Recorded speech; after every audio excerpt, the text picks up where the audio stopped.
All right, so when you hear the words Trump and crypto together, your mind probably jumps straight to Bitcoin, right?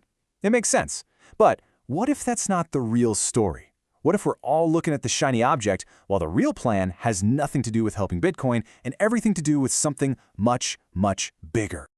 So, what if the real endgame here is actually all about strengthening the US dollar? Yeah, that's the big question we're going to dig into. It's got everyone in the crypto world asking, is this the moment we finally go mainstream, or is this the moment the whole industry gets co-opted for political power?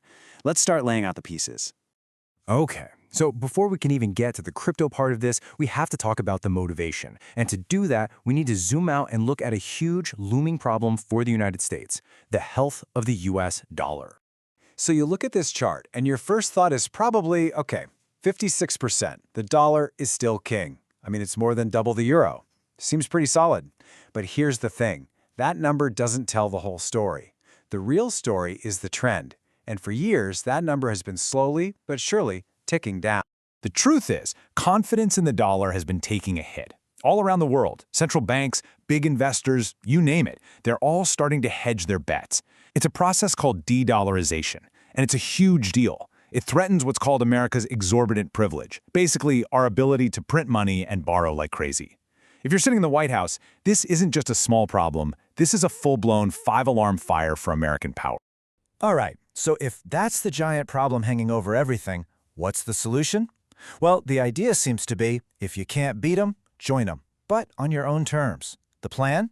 To push the dollar's influence into the brand new digital frontier. And, well, the people leading the charge are, let's just say, a very familiar cast of characters. The weapon of choice here is the dollar-backed stablecoin. The concept is actually pretty straightforward. For every one digital token you create, you have to lock away one real US dollar, or, and this is the really important part, a US Treasury bond. Think about what that means. It's genius in a way. The bigger the stablecoin market gets, the more people, companies, and even countries are forced to buy up US government debt. It creates a built-in demand. And that brings us to this company, World Liberty Financial. Take a look at this lineup. You've got Eric, Don Jr., and Barron Trump. You have Donald J. Trump himself listed as a co-founder emeritus. And then you have billionaire investor Steven Weinkauf, who just so happens to be a U.S. Special Envoy, and his sons. And what's their flagship product? You guessed it, a brand new stablecoin called USD1. Okay, so a company is founded. Big deal, right? But this is where the story gets, let's say, really interesting. Because the way this USD stablecoin went from zero to hero is, to put it mildly, a little suspicious. So why all the suspicion?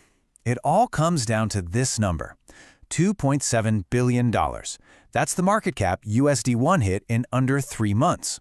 Now, to put that in perspective for you, it took Tether, the biggest stablecoin in the world, 4 years to get to $2 billion. So how on earth did this new kid on the block grow that fast? What was their secret sauce? Well, the secret sauce might just be in this timeline. Let's walk through it. First, November 2023. Binance and its famous CEO CZ are in huge trouble with the feds. Fast forward, September 2024. World Liberty Financial, the Trump family company, pops into existence. Then comes the big one, March 2025. A $2 billion investment from a fund in the UAE goes into Binance. But there's a catch. The investment is made using the brand spanking new USD1 stablecoin. And the grand finale, October 2025, President Trump grants a full pardon to CZ.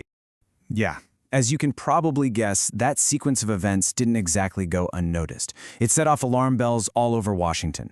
Critics like Senators Elizabeth Warren and Jeff Merkley immediately called it what it looked like on paper, an astonishing conflict of interest. And here's the breakdown of why people were freaking out. The Trump family owned almost 38% of this new company.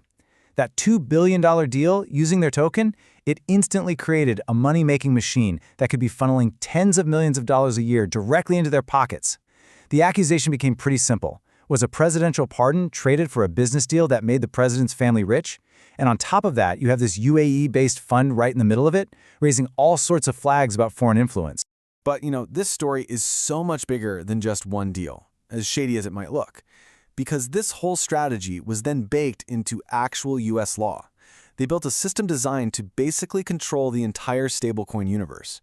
And the centerpiece of that system is this piece of legislation right here, the Genius Act. I know, great name.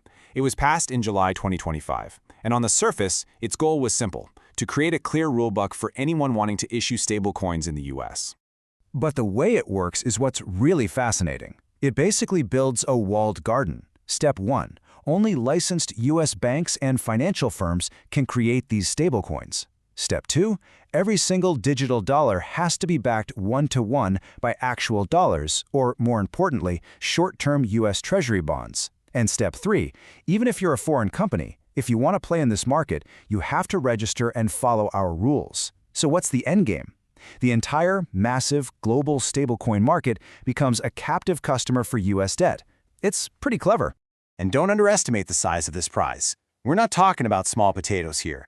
JP Morgan is forecasting this market could explode to $3 trillion by 2028. $3 trillion!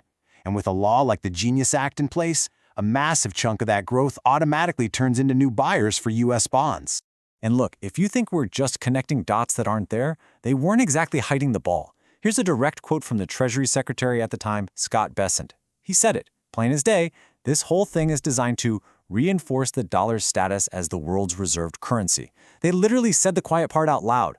So that brings us right back to where we started. Now that we've seen all the pieces on the board, the family business, the pardon, the legislation, what is this? Is it good for crypto, or is it something else?